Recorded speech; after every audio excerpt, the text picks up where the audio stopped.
Mon fantôme, c'est l'histoire de Mehdi, le narrateur, qui rencontre un jour dans son bus pour aller au travail, au lycée Henri IV, et pas tout à fait n'importe qui,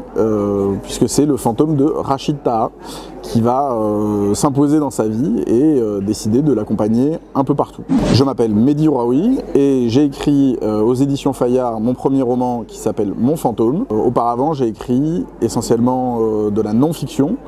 et j'ai également écrit beaucoup de discours politiques, une matière que j'ai également enseignée à Sciences Po Paris. Moi, j'ai choisi Rachid Taha pour ce premier roman parce que c'est une personnalité dont il est extrêmement facile de faire un personnage, avec sa gouaille, avec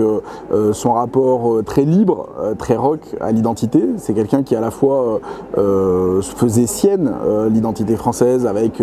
Douce France de Charles Trenet et sa fameuse reprise, mais aussi évidemment l'identité arabe, l'identité algérienne. C'est un grand chanteur arabophone, mais aussi parce que j'étais un peu embêté que ce compositeur, auteur, chanteur qui fait totalement partie du patrimoine français et qui pourrait susciter davantage de fierté collective de notre part,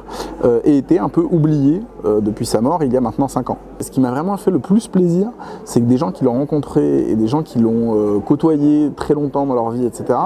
m'ont dit que parfois, et même assez souvent dans le livre, il retrouvait sa liberté de ton et sa façon de parler. Et donc ça, bon, c'était évidemment un enjeu pour moi.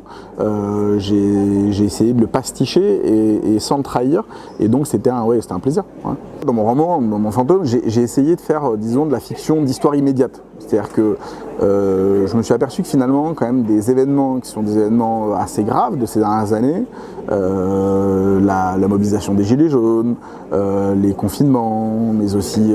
évidemment la montée de l'intégrisme islamiste, les attentats, la montée aussi de l'extrême droite, qui est une réalité extrêmement forte dans notre pays.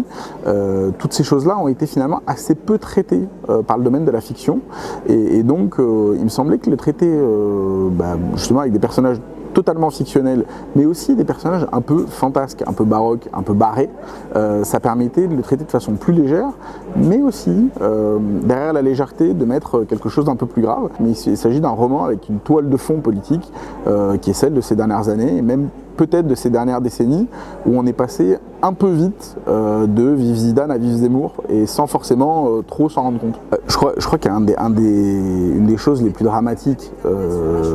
disons, dans la vie politique ces dernières décennies, ça a été le délitement de la langue. Ça a été que la langue politique devienne une langue technocratique, que personne ne parle vraiment, que personne ne comprend vraiment,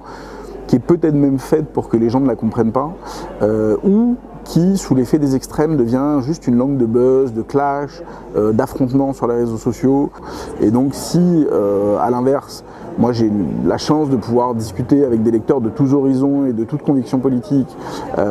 et que ça puisse créer du lien, je trouve que c'est une façon différente de faire de la politique qui n'est pas inintéressante et qui est peut-être même beaucoup plus positive que ce qu'on voit aujourd'hui dans le champ politicien et dans le champ des partis politiques.